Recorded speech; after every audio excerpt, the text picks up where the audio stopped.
Are you in a band? Are you an entertainment entrepreneur? Are you a musician, songwriter, or producer? Or are you wanting to start a career in the music industry? If so, then this podcast is for you. On the Do That Music Thing podcast, we'll be interviewing subject matter experts, artists, and other leaders in the music industry to identify actionable strategies to move you forward in your career, spark some inspiration, and at the least just have some fun talking about music. So let's get to it and do that music thing.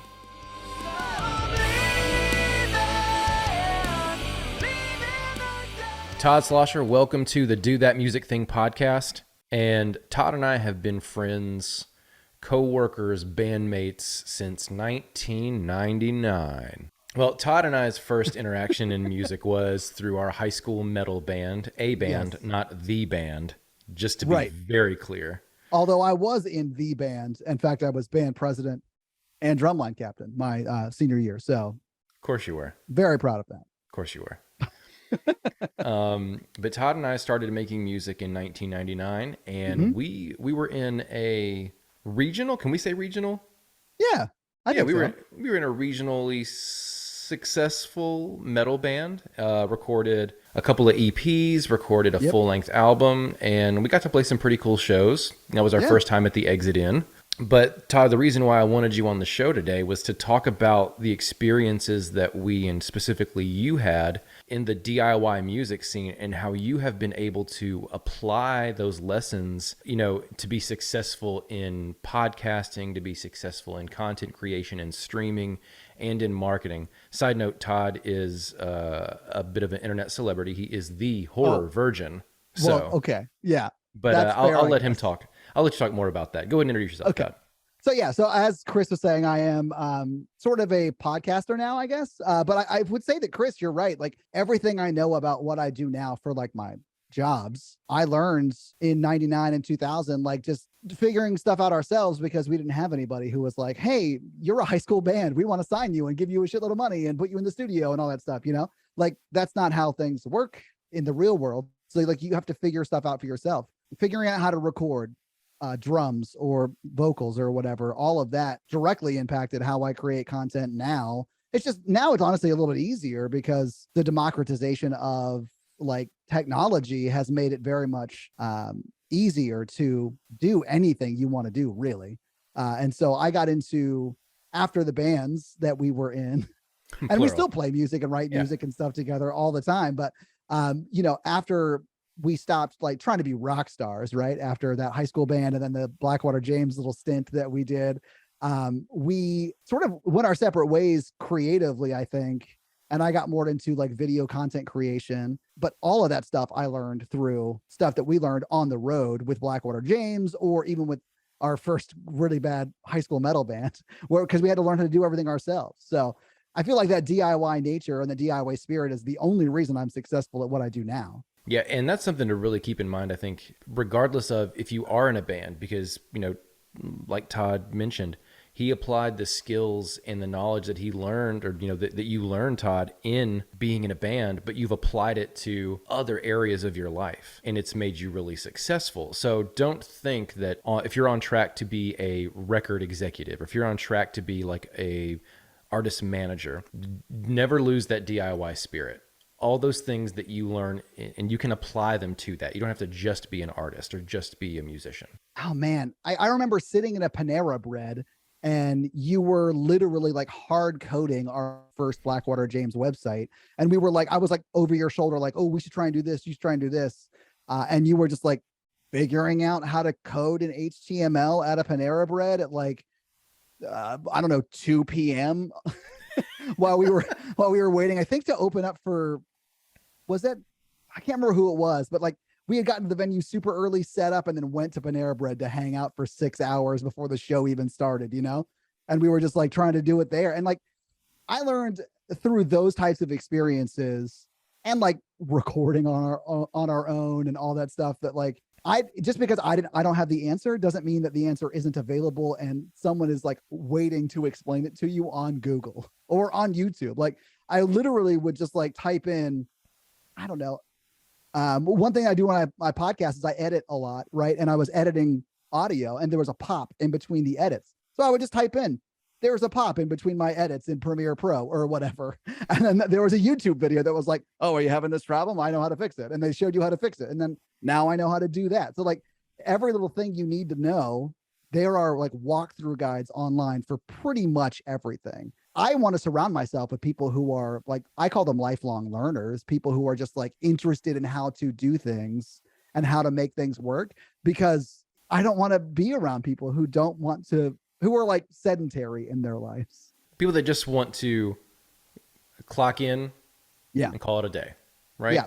But listen, after having done what we've been doing the past 20 years, like I get the desire It sounds great to do that. Yeah, I mean, it does. But then I've done stints in my life where all I had was the day job and I wasn't really doing much on the side. And, you know, like right after the Blackwater James ended, like that was my life for like 6 months. And I was like, I have to find an outlet for my creative stuff because I'm going to lose my mind. And that's when I started getting to like the video production and like that kind of content creation stuff, because I just needed something else because I couldn't go to work 8 to 5 and that's it and not lose my mind. But going into that aspect, you know, all the things that you learned being in a band that you then applied to the video content creation, you did not know how to do that. Let's be very, very clear and honest that you had no idea what you were doing, but you did it anyway. Yeah, I mean, figured it out. Yeah, I often say that I am like smart enough to be able to figure out most things and dumb enough to think I can do anything. And I feel like that is like the secret sauce, right? Like if I'm like, oh, this is a cool sketch idea or a cool, like, I want to create this type of video or whatever I'm doing. If I don't know how to do it, my first resource is Google. I literally type it into Google and see if like I can read through like a walkthrough guide or a video of someone explaining how to do like shots like that or whatever. Like that is how you start to learn if you can even do things like that. And the more I did stuff like that and the more I was successful, the less I've gotten nervous about trying new things. Because I mean, I think everyone deals with imposter syndrome when they're doing something new, especially if they're like in the creative spaces and they're going to like put it out into the world, because there is like this, oh man, I don't want to like look like an idiot when I do this and put it out. Right. I have learned that imposter syndrome is fine. Everyone sort of deals with it, but the only way to combat that is to like figure out how to do it. And all the information is available. So just find it. Like, it's really not super difficult. Like if I could figure it out, anybody can figure it out. You know, that's, you mentioned a good point though. The hardest part with all of this stuff is just getting started. Like, it really is. Yeah. Understand that, you know, you may look like an idiot, but that's okay because you're moving the needle. Yeah. I mean, look at the folks who aren't getting started. They're not looking like idiots, but they're also being sedentary and they're not moving that needle. I mean, no one's looking at them because they're not doing anything. That's fine. Like if they don't have any desire to do it, that's fine. I'm not saying everyone needs to be creative and everyone needs to put themselves out there into the world, but there are a lot of people, I'd imagine almost everyone, if not everyone listening right now, is a person like that. And if they want to do that, then you've got to do that. Like you can't be sedentary with that. Pro tip. We've talked to publishers, we've talked to people at labels. They're signing folks and they're engaging in conversation with folks that are producing content online, regular, reoccurring content. Even folks that are already signed. One of the biggest issues that people are running into is they think they get signed and that's it. They stop working. No. Yeah. Like that's when the work really begins. Really begins. Yeah. Exactly. Like man, so like if you're a songwriter, right, and you get signed by a label, guess what they're going to want you to do? Write a bunch of hits. You know what's super hard to do? Write a hit. So like you're going to have to write 100 songs to get like 3 good songs, right? Start writing songs, right? Or whatever you've been hired to do. Like I get people hiring me to do videos for them or edit stuff for them. And like the only way you can do that is to do it. You have to like get in there and do it. You know, to backtrack a little bit, this thought just popped in my head. You mentioned, you know, if you're doing content creation or if you're in music in any aspect, Google is your best friend. Yeah. Google and YouTube, just live on those platforms. Ask every question you can. But one thing that people do is they typically, when they're first getting started with this, they'll Google search something and they won't find the answer. because you have to ask the right question. So when you're getting into these, when you're getting into content creation and you're getting into songwriting or whatever it might be, artist management, go a few levels deeper when you're asking these questions on Google or on YouTube. Or if you ask those general questions, think about how you can continue to go granular with them. Don't just ask how to get a publishing deal. Think in your head, well, how does someone get a publishing deal? Oh, they write songs. Okay, well then how does someone write more songs? Ask questions like that, and then you're more likely to get to that final answer. The songwriting process too is such a pretty unique, I think, in the content creation realm. I mean, everything is a little bit different. Like when I sit down to create a video or maybe a script for a video or an idea, whatever it is, that to me is a little bit easier than songwriting. Songwriting is a like hard nut to crack sometimes, and it can feel like a slog. And it's wild because we will sit there and we'll like labor over a song for like 4 hours, but by the end of the day, it's like, oh wow, that's actually a pretty cool song, and you don't really think about how long it took you to create it anymore. You're just like, oh, it's a cool little thing that we did, right? So like, I try not to focus on how long it takes me to make something. I try and focus on how much I like what we've created or what I've created, right? And that helps me sort of slog through the difficult time we're having making whatever it is. You and I specifically, we write a lot of songs together now. It's just, like sort of like this. We'll sit on Zoom and write songs, and you'll grab one of the 90 guitars you have hanging behind you, and we'll figure some stuff out. We'll write some lyrics and all that stuff, and it's a lot of fun once you're done. Oh, During absolutely. it could be very like, oh, why did we bake that into the hook? Like, because one of the things that I think makes songwriting difficult is like, you will think something's awesome, you put it in the song, and then you're like, oh man, is that the right thing to put there? Like, is that the right kind of hook?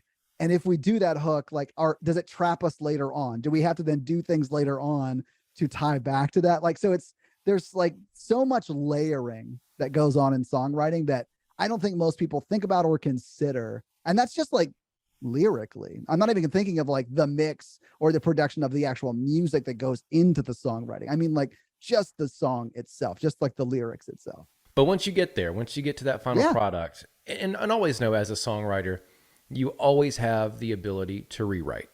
Always. It's your song. Yeah, that's the good thing about songwriting with people who you like trust their judgment on stuff, because you can be like, and I do this with you all the time. I'm like, hey, this is a bad pitch. Let's throw this in there. Let's like say this, like make this lyric a thing. And then we'll write that in there, and then we'll move on. And then we'll come back and revisit it later on. Like maybe we should change that because it doesn't really work with anything, but it was a good placeholder for the time, and that is like a good way to move yourself forward and keep the creative juices flowing instead of focusing on like one thing for hours and hours and hours, because your brain will just like go numb and shut down if you do that. Yeah, and nothing will get you to the right answer like 1,000 bad answers or wrong answers. Yeah. I mean, and this is a little bit bigger than what you've just said. And it's the sense of, I'm not talking about just songwriting right now, but I have learned much more from my failures than I have my successes in life. So like the stuff I've put out that's terrible, that like hopefully you can't find anymore because I've gotten rid of it all. Like I learned more doing that stuff than I did doing the stuff I'm successful at right now. But like the first podcast I ever did, like I hope no one has the recordings for that because it was terrible. But that like all the learning I did making that podcast, like all of that, it directly impacts the podcasts that I do now because I learned so much from those, but they were garbage. But I mean, I feel like, especially being a songwriter too, and Chris, we have written a bunch of songs, and I know like at the end of the day, when we're done writing it, we're like, that was a good song. Probably not a hit though, And then but it's out of our some system. songs. Yeah. And you got to get out of your system. But we've written some songs where I'm like, oh man, I love this track. This is a great tune. Like I'll go back and listen to them just like, cause I want to listen to them again. So like, just know that you don't have to write a hit every time, and you're not going to write a hit every time. You're not the kid who only hit homers, like you're gonna hit some singles and some doubles, and like you'll get out a few times, but eventually you'll hit a homer, and then that's going to be part of your portfolio, right? And then you got to keep getting all the bad songs out of your system to find the good songs. One thing that we're mentioning, is that we write hundreds of songs. I mean, we've written hundreds of songs. Yeah. If you are an artist or a band, musician, whether you like it or know it, you are a content creator. Everything you do is content. Yeah. It's just a matter of capturing it or presenting it in the right way. That's one of the things that I have learned since doing the podcasts, because the podcasts have probably been one of the most successful things I've done. I mean, like literally millions of people have downloaded the podcast that I do. Like which is crazy. Like I thought we would do the horror version and we do 40 episodes. No one would listen and we'd stop doing it. You know, it would just be another thing that I did and I learned from and I moved on to the next thing. But because it sort of hit and, we have a lot of listeners, I'm not going to stop doing it. And we've done 235 episodes at this point, I think. As of tonight, when we record our 235th episode. But in doing that, like I've learned so much about the process, and part of that process is like just trusting the people you're working with, right? And that even if this episode or this song, if we're talking songwriting, isn't the best, it'll get us to the next episode or the next song, right?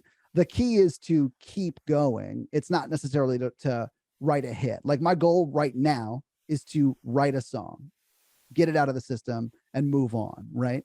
Or my goal right now is to sit down and record an episode and then move on to the next episode.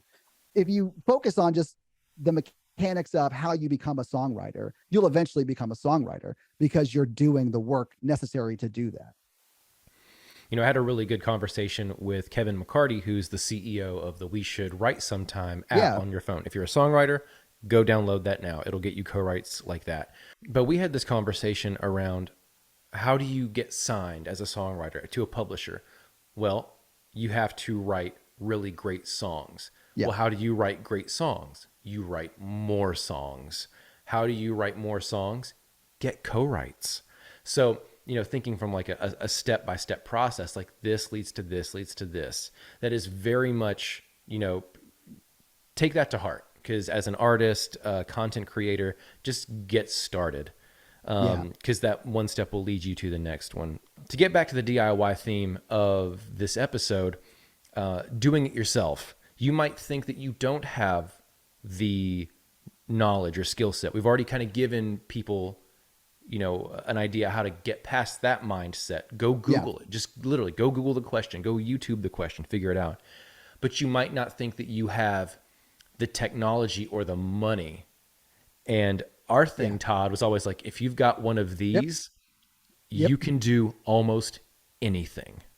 Man, this is no joke. My girlfriend is an actress and she's been in Lifetime movies and stuff. She was Dottie West in Patsy and Loretta's Lifetime movie, right? So she's like that level of actress. Very talented. She also does projects where people literally record them on their cell phone. Like she'll do like 48-hour film festivals just for fun and stuff with like local actors here in town. And they'll film it on their cell phone. I remember my first 48-hour film festival was probably in 2008, I think. And you couldn't do that. Like there was I don't think any cell phones had cameras that could do video at that point. But like now, dude, my camera is way better than the camera we shot my initial 48-hour film festival on. Like it's way better. And it's like in my pocket all the time. I saw a tweet from a guy who creates he does a YouTube channel, but it's very, very popular in the horror space. And he literally posted a picture of his iPhone 14 that he got. And he was like, hey, my new movie camera just arrived. And there's some truth to that. Like we just did a movie for the Horror Virgin that was shot all on cell phone. And it was like a low budget found footage horror film. So like they figured out ways to like make the camera footage make sense. The, film camera, or I should say phone camera footage makes sense because she would be filming it with her camera. That makes sense, right? But it's not like super less quality than like, I saw Nope in the theaters and that was shot on an IMAX camera. Was there a difference? Yeah, sure. Would most people notice it? Not if they were watching it on their regular TV. No, not really. Yeah, and which is wild. The difference in quality is a big thing, and a lot of it's so subjective, but the majority of people won't be able to tell. Yeah, and this is so evident on one of my music projects is called Foust, and it's just it's my last name, but it's a rock band, And, Todd and I and our friend Chris Utley had recorded these songs, just the instrumentation. We recorded them live in the same room, and there were Yeah. maybe 6 of them, and we didn't do anything with them. And then a few years passed by, and I, was just inspired. So I pulled them up and I recorded that EP. The vocals on that EP were done through Apple headset, like the connected one, the Yeah. little microphone. Um, and that's how those vocals were recorded into GarageBand on my phone driving to work. Yeah. If you listen closely, you can hear me hit speed bumps. You can hear car horns. But, what I'm getting at is that didn't cost me anything. No. That is, GarageBand comes free with your, iPhone. Yeah. The headset comes free. You don't have to use those. Fine. I mean, there's a lot of ways to get things done, and all you have to do is be creative. You are a creative person out there if you're listening to this, I'm sure. Apply those creative techniques to figuring out problems, and you will be surprised at what you accomplish. So go listen to the first Foust EP. It's called Revival. Those vocals were done in a car on an iPhone in GarageBand for free. You have the ability to get things done, and you probably just don't know it. And creating video content, it's going to get better. Understand that it's a process, or just like with anything that creative you do, it's a process. The first 30, 40, 50, 100 times you do it, it may not be great, but consistency is key. You're going to get better. You're going to learn new techniques. You're going to make your product better. I mean, and that is every single thing in life. If you're going to start doing something new, you're not going to be good at it at first. Like apply it to running or playing a sport. You don't go pro day one. No, it's the exact same thing. Yeah. Like, what does it say? 10,000 hours to be an expert at something, right? You don't have to be an expert to be successful at something. Like you don't have to write 10,000 songs to have, a really good portfolio. I mean, I bet the people who have written 10,000 songs are like full-time professional songwriters, and they're like very good at what they do. Right. Like we have written hundreds of songs for sure. Most of them we'll never revisit, they're like in a folder somewhere. Yeah. Well, they're in a folder somewhere. And I even remember we've done that where we have gone back and like listened to some, and we're like, are there pieces of this that we like that we can then incorporate into other things? Right. Because the song itself as a whole is not going to do anything. It's not as good as it needs to be. So do we rewrite the whole thing? Do we take, that was a cool verse idea, do we take that idea and move it somewhere else? Like, you can cannibalize, for lack of a better term, your previous creative projects that you don't think are as good, and figure out ways to shine them up and make them as good as they need to be, or like cannibalize the chorus. And I love that chorus, hate the verses. All right, let's take everything and redo it, right? And then just use that chorus idea or whatever it is. You can do that stuff too. So even if you write a song that you're like, this isn't it, I would still save it and hold on to it in case you can do stuff like that. I've learned in the video content creation space, if you're pitching people ideas and they like it, they're also probably going to ask, what else have you done? And you want to have other stuff to show them, right? It doesn't have to be your best stuff, but they want to know that you're like, okay, you wrote a great song. Do you write a bunch of songs? Yeah, I have a bunch of songs. But once you have that portfolio together, you can send them the whole portfolio. But yeah, let's talk a little bit about some DIY content production strategies. And this is a piece, if you are an artist manager, you know what? If you are an artist, you're wanting to be an artist, and you do have a manager, listen to your manager. Part 1. Part 2, manager, listen to this. If you are an independent manager, here are some really easy ways that you can push your artists to create content. Get everyone in the band, or everyone that's included in that creative process. Let's say they've got a rehearsal booked once a week. Okay, well, that is 3 hours or 1 to 3 hours of content that you can collect, and that can suffice a social media platform for weeks. Yeah, I was going to say that 3 hours, you can capture enough content to fill a month. Yeah. Yeah. And, so how do you do that? All right, well, let every person in the band put their iPhone on their instrument or near their instrument where they can be seen, right? Let the drummer put their iPhone horizontally on top of like the mix console for their in-ears or something. Yeah. Let the lead singer, find a little $4 Amazon iPhone clip and have them put it on their mic stand. Yeah, so now you essentially have a multi-angle video, long form video content piece that you can then do a ton with. You know, one easy way just to get more engagement, I think, with artists is do little Q&As. Get on Twitter and ask people, you know, what are some questions that you would ask us? Like, ask us some questions. We're going to do some live video Q&As. Yeah. Then answer them on your iPhone. Yeah. Done.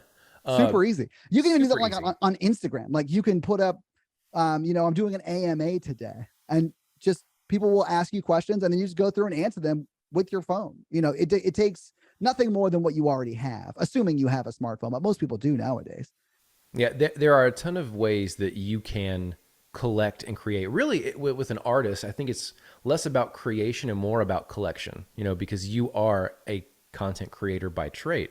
If you're a songwriter, there's no reason why you couldn't and or shouldn't post a verse and a chorus of that song that you just wrote. Tag your co-writes.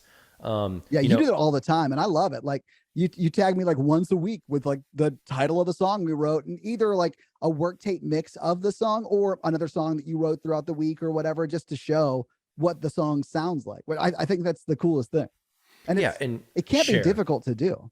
Yeah, it's really not. Yeah. And then, you know, one thing that will really help, I think, increase awareness of the artist is in the songwriter community, you do a lot of co-writing, which means you can tag a lot of folks and do it quickly. So you can get a lot of awareness quickly by tagging folks, getting photos made with people. You have the capability to create.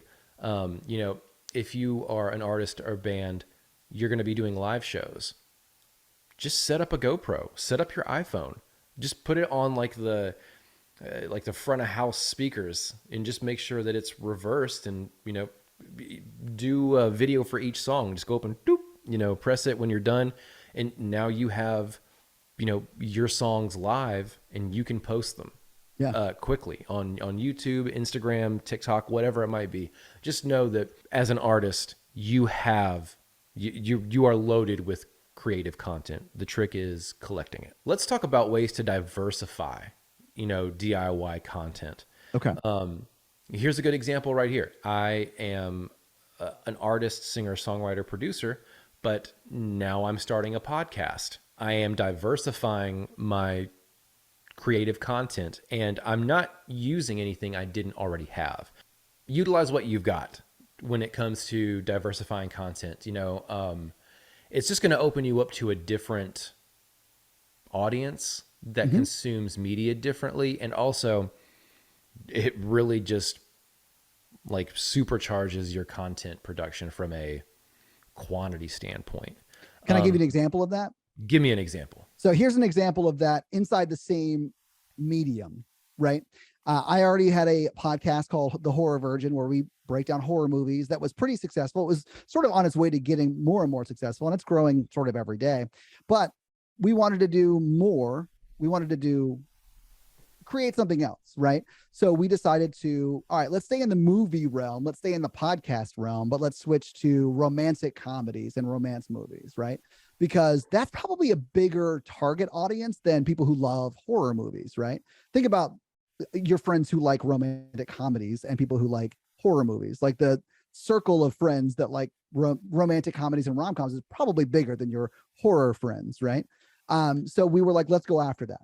Let's go after that market. And we created a podcast called Romance in the Pod. And because we already had some success with the Horror Virgin, a lot of those listeners automatically checked out Romance in the Pod. So it took us about 2 years to grow the Horror Virgin to where it was sort of self-sustaining. And it took about 3 months to grow Romance in the Pod to where it was self-sustaining, because we were already active in that medium of podcasting. And those people who liked us already were at least going to check out the romantic comedy podcast that we started creating. Now, that doesn't mean all of them liked it or all of them want to listen to it every week, but a lot of them did. And it helps it stand up on its own instead of like having to build something else from scratch. So we sort of used everything we already had and created something else that then brought new people to us as hosts and us as creators. Like, I can't tell you how many people will leave like reviews on the Horror Virgin saying, I found you guys through Romancing the Pod. Love that show. When I got done listening to all those episodes, I started listening to the Horror Virgin because I couldn't get enough, you know?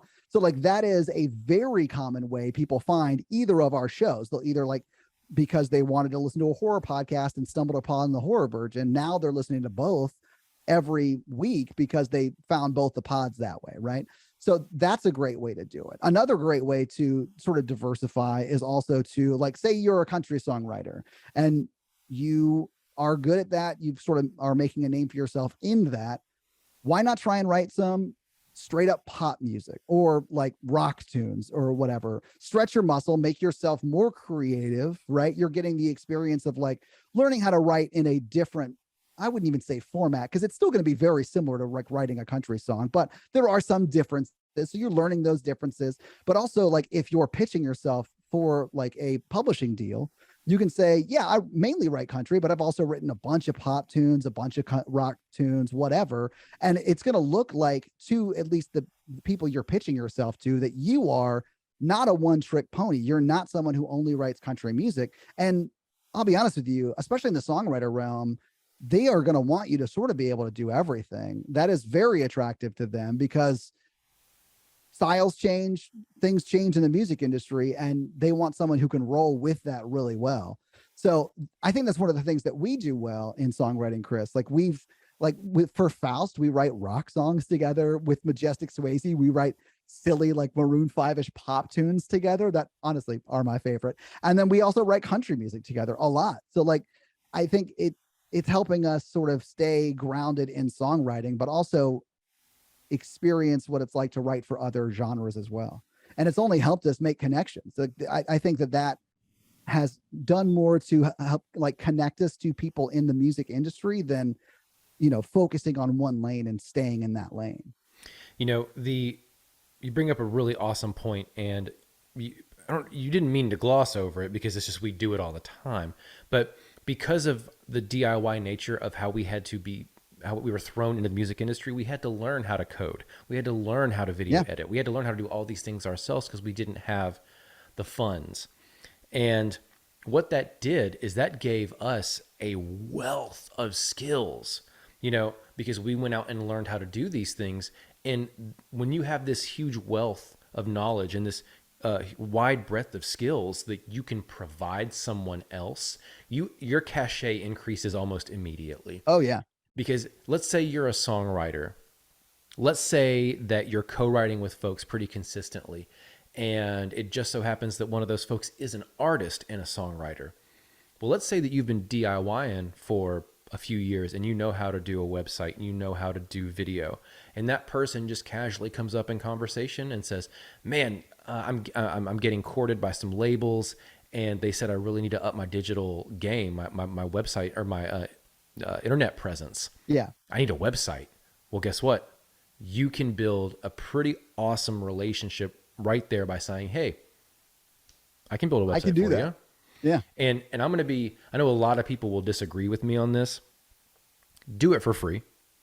Do it out of the goodness of your heart. Do it as a token of loyalty per se. I have gotten way more out of relationships. I mean, you don't do that with people that you love and friends, right? You don't, I mean, most people don't. I don't, it's not like a tit for tat kind of thing when it comes to like people that you love. So like the relationships that you want to build and cultivate to help succeed and grow your business, well, guess what? It's only going to happen if you help someone else's business succeed. And you can do that by providing all these skills that you have to that person. And dare I say, and be careful with this, you can provide services to someone that you do not know how to do yet. But with a caveat, you will learn. There is no you might learn, you will learn.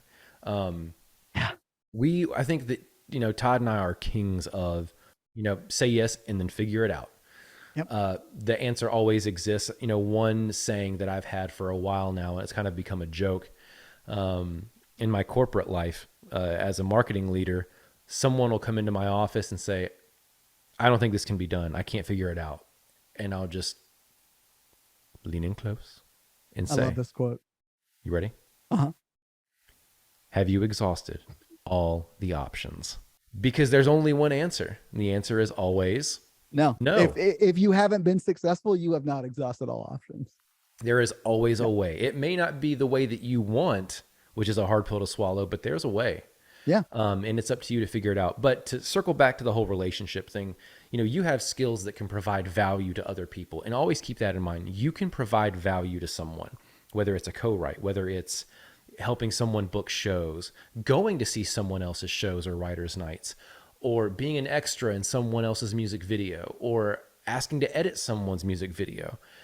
You have a lot of skills that you probably don't know you have. And then one thing that I always like to keep in mind when it comes to content production is you've always got more than you think you do in a finished form. Like, we're doing a podcast right now. I'm going to turn this podcast into long form audio and long form video. Mm-hmm. Most people would stop there. Don't stop there. Chop it up into pull quotes, audio pull quotes, video pull quotes. Chop it up into text pull quotes. Yeah. Transcribe it, put it on your blog. So you've essentially taken one piece of long form content and turned it into 60 consumable pieces that you can then share on social, that you can then promote on your blog, and really just engage people where they want to be engaged, meet them where they are. Yeah. Not everyone's going to listen to a podcast. Not everyone's going to watch a YouTube video. Not everyone's going to read a blog, but most people will do one of those three. And you want to be accessible to most people, if not all people. So make yourself available wherever all those people are. All right. So Todd, now is the point in the show where we like to provide our listeners with 3 actionable pieces that they can go out and really grow their career. And I will emphasize the word actionable. Let's not give them fluff. Let's give them things that they can go do today and do that music thing. I think I'll start with one that is easy to do, but it's a change in mindset. And it really ties into something that you said. And it is really just pay attention to the people around you being creative and find out how you can provide value to those people. Whether it is, a lot of the projects I've gotten involved in, I got involved in because someone needed someone to like hold a boom mic, or someone needed someone to like stand behind a camera, make sure everything stayed focused or whatever, and I just like, oh, I can do that. That's easy. I'm happy to help, and do it for free because you're learning and they're learning, but also they're probably going to call you next time they have a project they want done, or, things like that. So like pay attention to the people around you with what they're doing and be sort of an advocate for them and be helpful to them. I say it sort of self-servingly, but it's also fun to do creative projects with people. And at least I have a good time doing it. So I've never like done one of those things and been like, man, that was stupid. I didn't enjoy that at all. I've always been like, man, that was so much fun. I'd love to do that again sometime, even the ones I'm not getting paid on. It's just like fun. And honestly, when I first started doing it, I wasn't getting paid on any of them because I didn't know what I was doing. I was just helping people out. And eventually I got to the point where I was doing them myself. I was leading them myself. And then people were hiring me to do them. Right. But it all started just from a general curiosity of what my friends around me were doing. And then how can I help them? This is going to sound maybe crazy, but like get to know the tools that you already have. So like there are so many things that my phone can do that I still don't know it can do. Like, let me give you an example. I used to have to, in Photoshop, remove backgrounds from like images that I was making for social shares because I just like them to look a certain way. And that was part of the process, right? So iOS 16 just came out.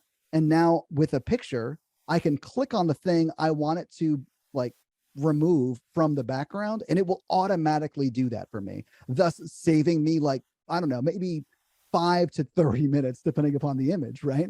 So like learn your tools because there are probably easier ways to do what you're wanting to do than you know about yet. And like simple Google searches will help you with that kind of stuff. Man, okay.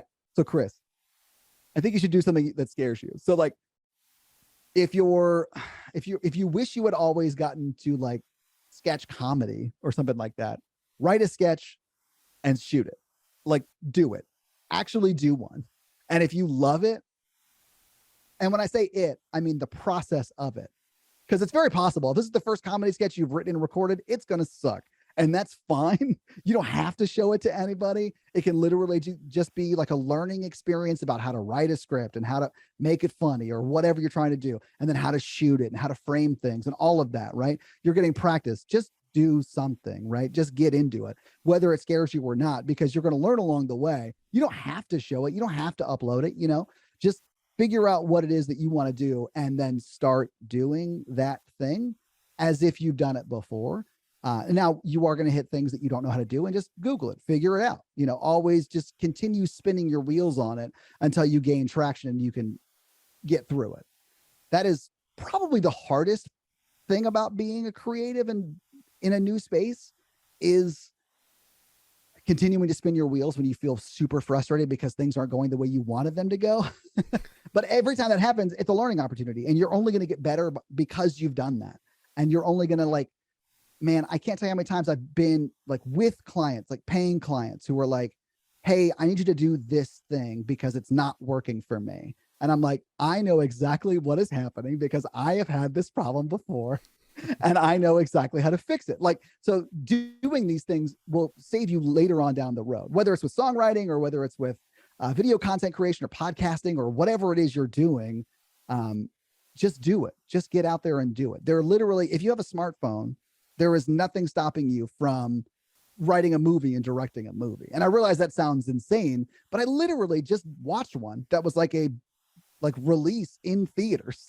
We just did one on the podcast, and it was shot completely with a cell phone. So it's possible. I'm not saying you're going to make it big with your cell phone movie, but you're going to learn a lot doing it. And that's what it's really all about. A lot of people, more than have gotten their start that way. I know that Billy Corgan from Smashing Pumpkins, he used to make VHS movies as a kid. Yeah. And that's a lot of filmmakers started out doing that. I don't know if you've seen the movie Super 8, but the guy who directed that movie came up with that idea because he and his friends would make Super 8 movies in the 70s when he was 12, So his experience making the Super 8 movies was not what happens in Super 8, but that was the impetus of that idea, right? A monster didn't attack their town or anything, but they were making movies by the train tracks, and that's a thing in Super 8. So that's very common. It's just the technology now is much more easy to get your hands on than it was back then. It's sort of with Steve Jobs and Bill Gates, they were uniquely positioned to be the computer oligarchy, if you will, because they went to schools that had computers in the 60s, or in the 50s and 60s, which was super unique. So they got hands-on with computers at a very young age. And now everyone has access to cameras. Everyone has access to recording equipment if they have a smartphone. So there's nothing stopping you at this point from getting that hands-on access to whatever it is you're wanting to create. That is, if you have a smartphone. But again, I think it's 95% of Americans have a smartphone, or people who have phones have smartphones. If you're 8 and don't have a phone yet, maybe give it a beat and just enjoy your childhood. And then once you're 12 and you're a man and it's time for you to get a job, that's when you start looking into getting a smartphone. No, I'm just joking. But before you go into the mines, yes. You can start at any age, really. But and I was a super creative, very annoying child. You can ask my mother. So I'm sure she would have loved it if I had a creative outlet like that, and I would just leave her alone for a minute. Really, to sum all this up, and I know that we're big on providing actionable things that you can go, that are tangible, but to kind of sum it up, it sounds like the majority of what you're saying, Todd, is all about mindset shifting, providing value in relationships. It's just getting started and getting over that fear of, well, people are going to think I'm dumb, or people are going to think you're dumb regardless of whether you put that thing out or not. So go put it out. Yeah. Loads of people think I'm dumb, and loads of people are right, but it doesn't mean I'm not going to continue to do what I want to do. I'm not hurting anybody, so I'm not going to go to jail. I'm having fun creating what I'm creating, and enough people enjoy it that, I make money doing it at this point, so there's really no reason to stop. And creating that content, whether it's music, video, whatever, it's all about storytelling, and stories connect people. And I think that musicians are uniquely positioned to provide stories. That's what songs are. Think about how powerful that is, whether you're an artist manager, label head, whatever. You know, the product of the music business is stories. That is what brands kill for a story that can connect with people. And that's literally what the music industry is made of, made of stories. And I think when you can learn to harness that power, the sky's the limit. And you're going to be way ahead of everybody else. So let me give you an example of that. Like, not just in songwriting, like most songs, a lot of songs aren't, but a lot of songs are stories. Like, you're trying to tell a story. So knowing like story structure is important, but also like when pitching yourself, being able to tell your story effectively in a way that the label can see like, oh man, people will connect with this because the story is very relatable or it's very heart-wrenching or whatever. And you can sort of see this when you watch like those, like The Voice or American Idol or those types of reality shows. Like, the people they expect to go the distance, even early on, they're already telling their story, right? Because they want you to connect with that person. And like, so you want to start doing that with your own story. What makes your story unique? And then lean into it when talking about your songwriting journey, or when you're pitching yourself to a label for a songwriting deal, or whatever it is that you're trying to do. Learn how to tell your story in a way that is compelling. You know, it's real life character development. I mean, I know it sounds cheesy, but pretend that your life is a movie. And what would people need to know about your character to want to be that character? Yeah. Or at least to empathize with that character. Absolutely. And most people think their life is boring. Most people think their life is boring, and their life is anything but. You have a unique story to tell, go tell it, whether it's through video, song, whatever. You've got a unique story, but a story that other people can empathize and connect with. Todd, thank you so much. I know we see each other like every day anyway, but it's never enough. Thank you for joining me on the Do That Music Thing podcast. We're going to have you back a lot more to talk absolute insanity and good music. So once again, Todd, thank you for coming, and we appreciate it. Yeah, thanks for having me, man. I appreciate it.